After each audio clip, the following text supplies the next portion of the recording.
Good morning and welcome to week 32 of training a miler Semois for a 6-day mountain bike race in September that goes by the name of Dragon's Back Race. Now, different feeling this side of last weekend. I'll talk to you about that in a bit.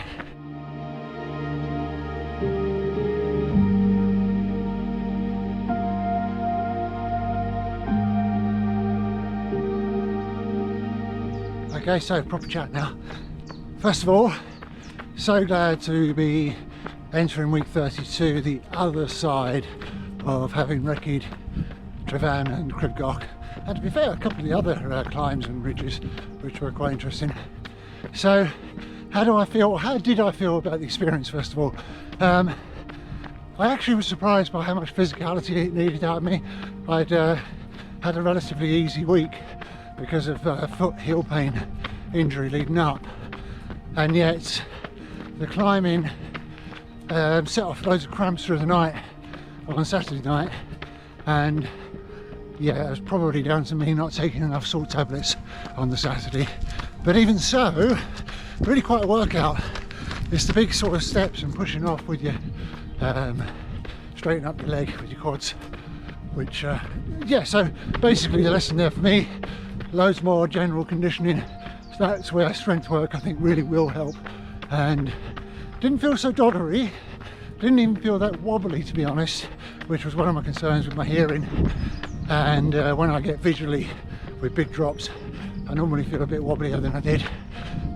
So that was good, and it has not banished the demons, but it's sent the demons away to a little dark corner where they can have a little chat without bothering me too much now, because nothing beats the experience of having actually done something.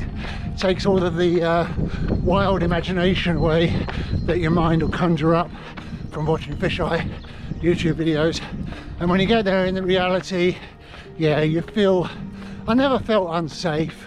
It was just a case of paying attention, making sure you put your feet in the right places, making sure you had a good hand grip when you needed it, and make steady progress. There was plenty of opportunity for fast people to overtake us by taking a lower path. So, yep, all I need to get my head around now is that when I enter that on day one, I'm going to have 20 odd mountain miles in my legs. So the fueling, hydration and everything up to that point has got to be spot on. Absolutely, you know, scientifically perfect. All the right amount of salt tablets, electrolytes. We don't want any cramping or a hint of cramping when we get there. So yeah, some big learns and real eye openers. Really enjoyed it on balance though. And Raw Adventures are a great company to go and recce with, because their expertise is of paramount importance for us to share and learn from, because just the lines that you take and how you pick out the line and all that sort of jazz was so important. Yes, I really enjoyed it. Onwards now, kind of get the last phase of training now, this next 3 months, probably the most important phase. We've got the base, the heel pain is pretty much down to a 1 out of 10 and abating with every day now. So no excuses, crack on!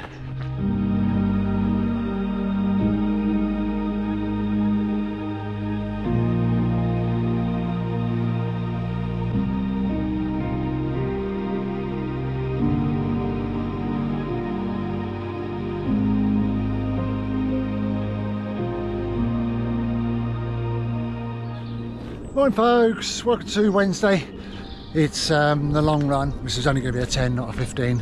Changing my schedule around again because the heel pain is back, which is a little bit annoying. I think it's just the climbing at the weekend. The calf's probably tight, so I'm going to have to do some self-massage. Maybe even get a bit more dry acupuncture. Anyway, it's a wet one. Missed the run on the video. Went out with Trina for another 5 yesterday evening over the trails. And yeah, I'm going for 10 now. I'm going to wear this every time I go out now. This is my front load pack where I keep all my goodies and my instant access stuff, like my waterproof trousers. I haven't got them now, but waterproof top and nibbles, GoPro, anything I want to have readily available. And then normally my pack will be on my back, and with all my sort of like survival stuff that hopefully I don't need to access unless I need to fill up my water bladder on runs. So that's the sort of system I'm beginning to build now, getting more and more comfortable with my system and routine. Anyway, enough rambling. I'm just walking because I wanted the hill to warm up a bit, because I'm not even a mile in yet, and sometimes walking just changes the structure of the left foot a little bit so it settles down, and then we'll get going.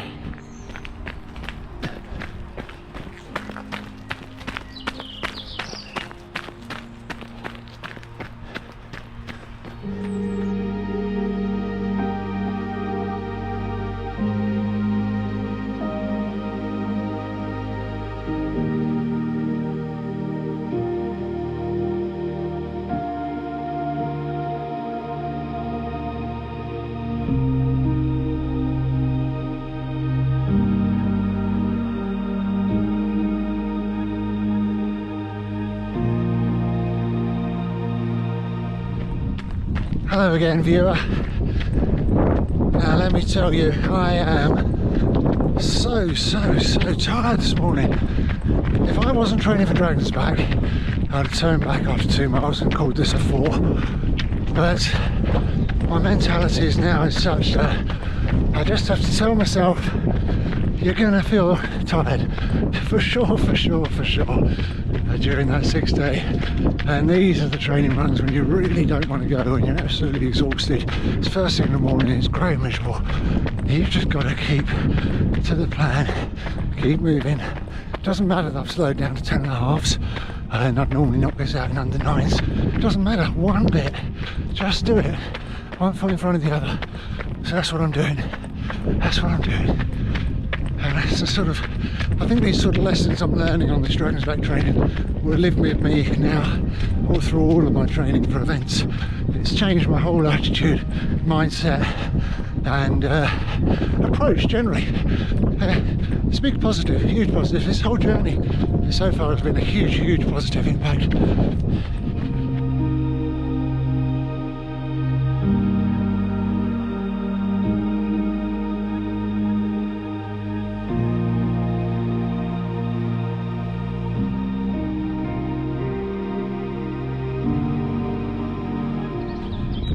So, reflecting back a little bit on that Crib Goch experience of the weekend and Trafalgar course, looking back at the video, I'm definitely going to take a lower down path across the ridge. There was no need to be crouching so much, looking over the other edge, and the further to the left you go and the lower down you go, you can't see what's over the other side, so your experience is completely different.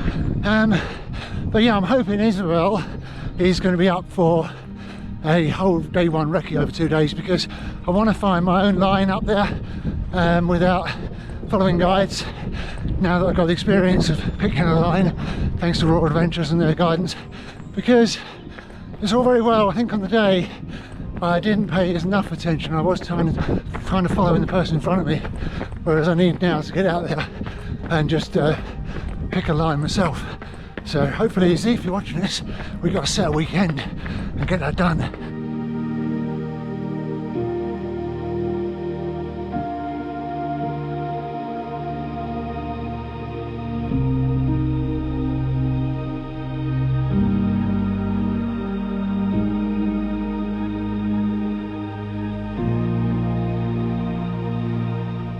Hey, morning folks, welcome to Friday.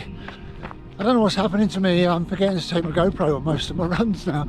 I've done a club run 5 miles on Wednesday night after that 10 in the morning, which added some more miles. Had to rest yesterday though. I'm not going to explain why, I'm not going to talk about it anymore. I'm just going to not even mention it on the videos anymore either.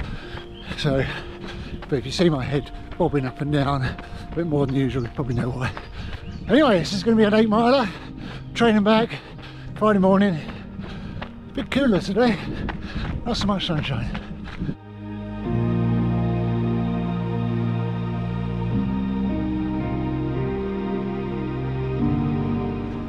Here we are at the training rain, somewhere I didn't think I'd be this morning until I got inspired. I'll tell you about that in a minute.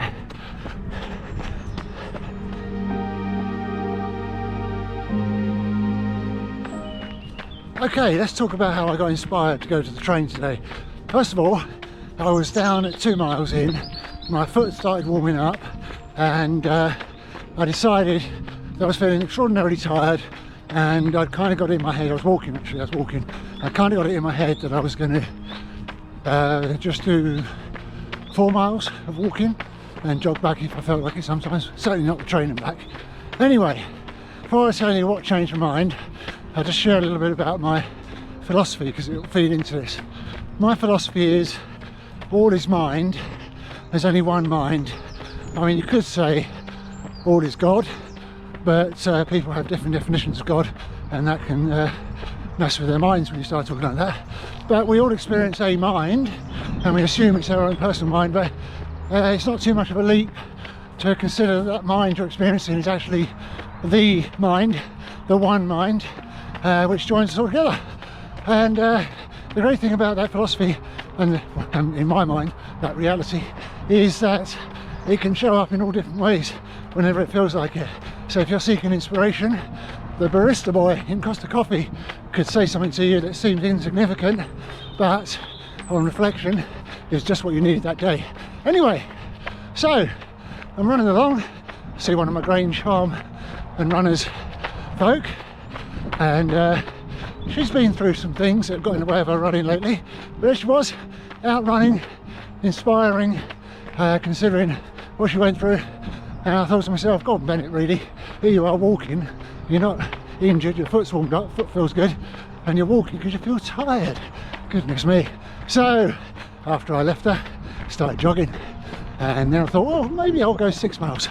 Then 100 yards further up the road, I passed, believe it or not, the lady who did the dry needle acupuncture on my calf, which is the reason my plantar heel warms up so quick now, and I can go out and do normal runs. What is the chances? I've never ever seen her on the Flitchway in my whole life, and I've been running up and down here for 20 years, and I would know because her dog's a very memorable dog. Anyway, there you are. That's the mind showing up in 2 ways. And what happened? I got inspired and ran all the way to the train, and I'll end this with an 8 miler with a smile on my face.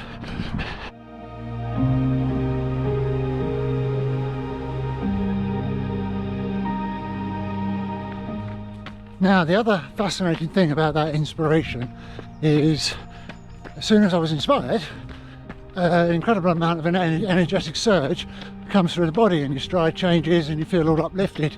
Now, where does that come from? Because, I mean, Nikola Tesla said that there's an electrical magnetic field around us, the ether that's invisible, powers everything, and he had plans to give us free energy. But I am of the opinion that when you do get inspired, you do tap into that energy source, so it hits your central nervous system and just energizes you. Now, you might say, well, that's just a mind trick, but of course it is a mind trick. That's the whole point. It's all mind. And just like the placebo effect can heal us when clearly there's no physical intervention, it's just the mind healing the body, you can energize yourself. And I think the trick for all of us is not to wait for people to show up on the route, but to just find ways of inspiring ourselves in our lows. Write it down on a piece of paper that you can take out when you're at your low in an ultra. Put it on a piece of laminated card, I suggest, so it doesn't get too wet. Even just writing down 4 words, strong, powerful, magnificent, and achiever, as examples, laminating them, putting them in your back pocket, because you're attached to the words, that alone can energize you as well. Anyway, enough esoteric talk for today.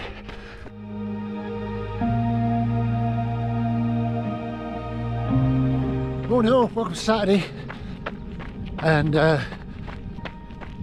parkrun. Well, if I make it in time. I got a little bit delayed setting off to our local parkrun. It's about 5 miles to jog there, so I'm going to have to do under 10-minute miling, which I don't do in the mornings. It takes me ages to warm up, so we'll see. Might turn up just as they go.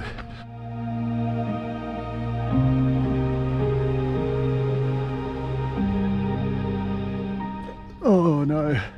Oh, that's a handy Portaloo if I get caught short on the Flitchway. But seeing diggers on the Flitchway, oh, what's going on, man?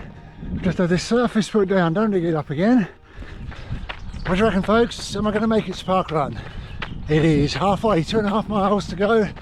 I'm averaging 9:48 minute miling, and I've got 24 minutes to get there.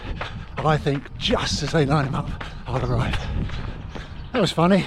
Just bumped into a guy who's also running his parkrun and timing it to perfection by the looks of it. But interesting enough, with a mile and a half to go, he went on the road, whereas I'm carrying on the fifth way. So we'll see who gets there first, won't we? Made it to the training rain, which is a mile to go, at 8:50. I think we're going to make it. Made it, they haven't gone yet. I even get a bit of water. Great night. We had a massive 297 participants, supported by an amazing 32 volunteers.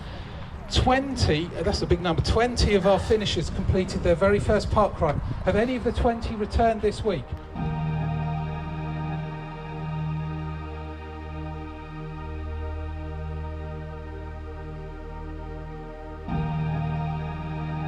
Still, haven't slowed down. Awesome.